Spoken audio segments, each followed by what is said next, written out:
Welcome to Bollywood Deep Dive from IndiaReview.com, your daily Bollywood news. Let's get into it. And let's start with a trip down memory lane, shall we? 20 years of Kabir Alvida Na Kehna. Can you believe it's been that long? I honestly cannot. It feels like a film that's still so actively debated. And Karan Johar is right there with us, reflecting on it. He's admitted the film was, in his own words, overbloated. Which is a very cut and Johar thing to say about his own work. He's his own biggest and most stylish critic. But he also talked about the backlash, which was intense at the time. He recalled a woman literally coming up to him in a London cinema and saying, "Shame on you." Wow. Just walking up to the director to say that. People felt so strongly about it. And you get it. The film's tackling infidelity in a way that mainstream Bollywood really hadn't before. It made people uncomfortable. It wasn't about a villainous other person. It was about two people in seemingly okay marriages who just fell for each other. It really challenged the idea of a perfect marriage and the sanctity of it in a way that was very direct. He maintains that the film didn't endorse infidelity, but explored the complexities of modern relationships. 20 years on, I wonder if an audience would receive it differently. I think they would. We've seen so many more nuanced stories about relationships since then, especially on streaming platforms. It might still be divisive, but I don't think it would cause the same level of shock and outrage. And of course, you can't talk about that film without talking about its massive star cast, led by Shah Rukh. Which brings us to a completely different and much funnier Shah Rukh story. Oh, this is a classic. Neha Dhupia revisiting her iconic quote from years ago. You know the one. Only sex or Shah Rukh sells. A line that has truly stood the test of time. And she revealed that Shah Rukh himself actually responded to it back in the day. Yes! In a newspaper interview, he apparently said she was a very intelligent girl and that he considered it a compliment. That is the most perfect, witty, charming Shah Rukh response imaginable. It's not boastful, it's not dismissive, it's just perfect. He turns it into a compliment for her. It's his superpower. And Neha admitted that even after all these years in the industry, she still gets nervous around him, which honestly is the most relatable thing I've heard all week, completely. It's Shah Rukh. If you're not a little bit flustered, are you even paying attention? From a king of charm to a king of, well, a franchise in limbo. Let's talk about Don 3. Or the lack thereof. The saga continues. And it seems Farhan Akhtar might be feeling a little bit salty about it all. A little bit? He was talking about the 25th anniversary of Dil Chahta Hai and recalling how Saif Ali Khan almost quit a month before the shoot. Then he added this little comment. This beautiful, subtle, yet not so subtle comment. He said Saif wanting to quit so close to filming seems to be a pattern nowadays. Ouch, that is a direct hit. Everyone immediately connected the dots to Ranveer Singh backing out of Don 3, reportedly because the script wasn't finalized, even though it was supposed to start filming soon. You can feel the frustration in that comment. Farhan had been working on this for years. To have your lead actor drop out so close to the finish line, it's gotta sting. And for him to say it publicly, even couched in an anecdote about a different film, says a lot. It really does. It's the most polite, professionally worded dig you could possibly make. It keeps the conversation going without him having to issue a formal statement. It's industry chess, and he just made a very clever move. It also just puts a big question mark over the entire franchise. What happens now? Do they recast? Does it go back on the shelf for another decade? It's a real shame because the anticipation was sky high. It was. Meanwhile, someone who has no problem keeping his franchises going is Ajay Devgn. Let's shift gears to him. Absolutely.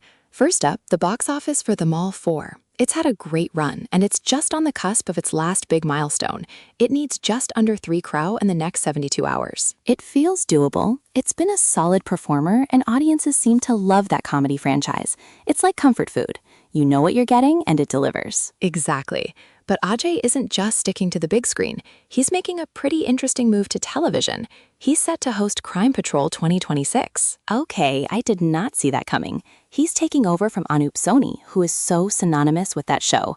That's a big change. It is, but you can kind of see the logic.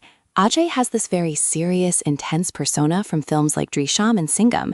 He has that authoritative voice and presence that would work really well for a crime show. That's a great point. He has that built-in credibility for the genre. It's a smart brand extension for him, moving into a space that feels very authentic to his on-screen image. And to round out our Ajay Devgn update, a lovely little throwback. He wished his Dilwale co-star Sunil Shetty a happy 65th birthday by posting a rare vintage photo of the two of them. Oh, I love that. It's nice to see those long-standing industry friendships, especially with a classic photo that reminds you just how long they've all been around, making movies we grew up with. It's a nice, warm moment. Now, let's head south, because the box office numbers coming from there are just staggering. They really are. Let's start with Thalapathy Vijay. His film, Jana Nayagan, which is being billed as his final film before he fully enters politics, is an absolute juggernaut. It has crossed 318 crore rupees worldwide. That is massive. The Indian net collection alone is over 193 crore. The fact that it's his farewell film is definitely adding to the momentum, but those are just phenomenal numbers regardless. It's an event. It really is. And on the topic of major South stars, we have a little update on Vijay Deverakonda's next film, Ranabali. It seems the release date is being pushed. Yes, it was originally slated for September 11th, but now it looks like it's moving to October 30th. The report suggests this is due to his co-star, Rashmika Mandanna, having a recent injury that paused the shoot. That makes sense. It's a reminder of how many moving parts there are in making a film. One injury can shift the entire calendar. Better to delay and get it right than to rush it. Absolutely. And speaking of getting it right, let's talk about a director who is now, apparently, also a box office star, Lokesh Kanagaraj. This is such a cool story. His acting debut, a film simply titled DC, is doing incredibly well. It passed the crucial Monday test with flying colors. In fact, its Monday collection was higher than its opening day. That is the sign of a film with seriously good word of mouth. A 23% jump from Friday to Monday is phenomenal. It shows people saw it over the weekend, loved it, and told everyone they know to go see it immediately. And it's already recovered its budget and entered the safe zone in just 4 days. It's fantastic to see a creator known for his work behind the camera get that kind of love in front of it. It really is.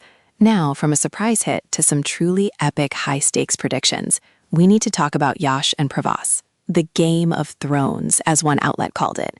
So Prabhas currently holds the record for the most spots in the list of highest opening films, largely thanks to the Bahubali phenomenon. But the prediction is that Yash is coming for that crown. With his upcoming films, Toxic and Ramayana, the industry is betting that he is going to rewrite those opening day records. After KGF, the anticipation for anything he does is at a fever pitch. It's that pan-India excitement.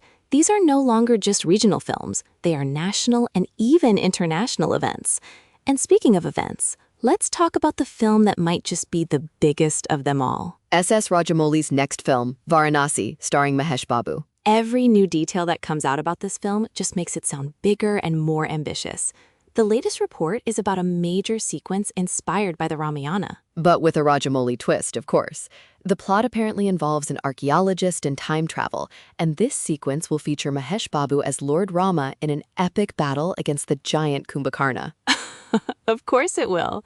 You hear Rajamouli and you just expect that level of magnificent, mind-blowing scale. Time travel, mythology, Mahesh Babu as Rama, he is not messing around. This film is scheduled for April 2027, and I am already counting down the days. Me too. It just sounds impossibly huge.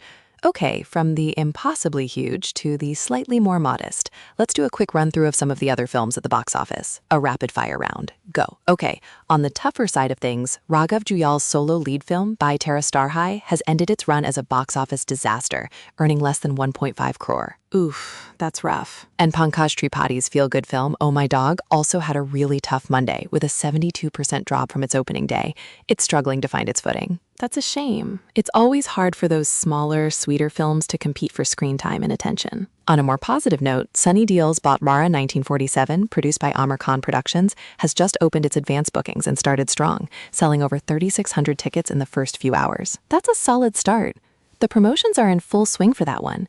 Sunny, Amir, and Preeti Zinta were just on the premiere of Kaun Banega Crorepati Season 18. Yes, which gave us a hilarious anecdote from Preeti Zinta about trying to call Bobby Deol late at night once, only to have a very unimpressed Sunny Deol answer the phone and ask, "Is this a time to call?" She said she didn't know his 2.5-kilo hand would answer the phone. That is amazing. Big Brother mode fully activated. And a few other quick hits. Chennai Love Story has crossed the 50 crore mark worldwide. Shehnaz Gill's Ishq Nama is inching closer to a box office milestone. And Varun Tej's Korean Kanakaraju has become the third highest grossing film of his career. A real mixed bag out there. Some big hits, some struggling, and some just quietly chugging along. Now, shall we wade into the murky waters of industry controversies? Let's do it. It seems we have another chapter in the ongoing war of words between several veteran actors. Indeed, it started with Nasiruddin Shah's comments about Bollywood silence on certain issues. Then actor-singer Piyush Mishra responded, challenging him. And now Kangana Ranaut has weighed in. Of course she has. She sided with Piyush Mishra and made a comment that roughly translates to, "He is of this country but fights for the neighboring country." It's getting very heated and very personal. It's fascinating and also a little sad to see these incredibly talented artists engaged in such public spats. It feels like a conversation that should be happening privately, but it's all playing out in headlines. It really is. And it's not the only feud making news. An old rivalry in the music world has been reignited. Yo-Yo Honey Singh and Badshah. An old clip resurfaced that seemed to contradict Badshah's story about how he got a stage name, and Honey Singh, never one to miss an opportunity, commented on it. Playfully, it seems. He referred to Badshah as his naughty child, basically. It's reignited all the talk about their history and their long-standing competition. Some rivalries never die. They just wait for the right social media clip to re-emerge. Exactly. Okay, let's move on to something a little lighter. A little bit of fashion, some brand deals, and some very exciting casting news. I'm ready. Let's start with Bollywood's favorite real-life couple, Siddharth Malhotra and Kiara Advani. They've been signed as the new brand ambassadors for the furniture platform Pepperfry, the ultimate power couple move. They're launching a new campaign called Fashion for Your Home. It makes perfect sense. They are a very stylish, aspirational couple, so selling a stylish home lifestyle is right on brand. Absolutely. And speaking of fashion, there's a new trend taking over the red carpet, the strapless blouse with a traditional sari. Yes, we're seeing it everywhere. Rediff has a whole feature on it with Ananya Pandey, Suhana Khan, Alia Bhatt, and Kareena Kapoor Khan all rocking the look. It's a really cool, modern twist on a classic. It's bold and glamorous. It looks fantastic. It's that perfect fusion of traditional and contemporary.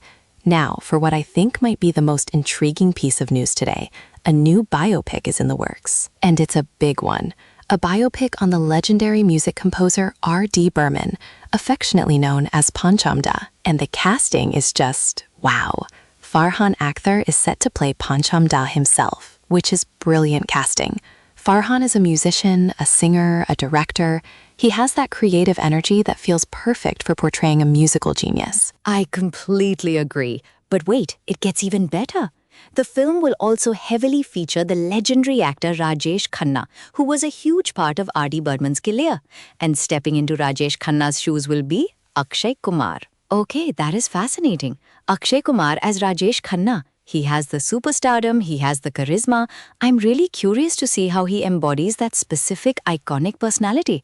That is a huge role to take on. It is. The combination of Farhan as Pancham and Akshay as Kaka is just incredible. This project has immediately shot to the top of my most anticipated list. Mine too. It's a huge story to tell, and that cast has the potential to be truly electric.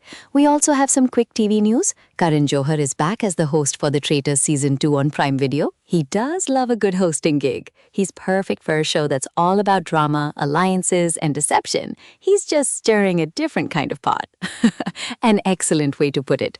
And finally, one last piece of casting news. Vamika Gabi, who has been having a fantastic year, is set to join Rishabh Shetty in director Prasant Verma's next big project, Jai Hanuman. Oh, that's great for her. She's so talented, and to be part of what's expected to be another massive mythological epic is a huge deal. That's a powerhouse team-up. It certainly is. What a packed day. From 20-year-old controversies to films planned for 2027, we've covered a lot of ground. We certainly have. Never a dull moment in this industry. Headlines se heartbeats tak. You've been listening to Bollywood Deep Dive from IndiaReview.com. Come back tomorrow. Namaste.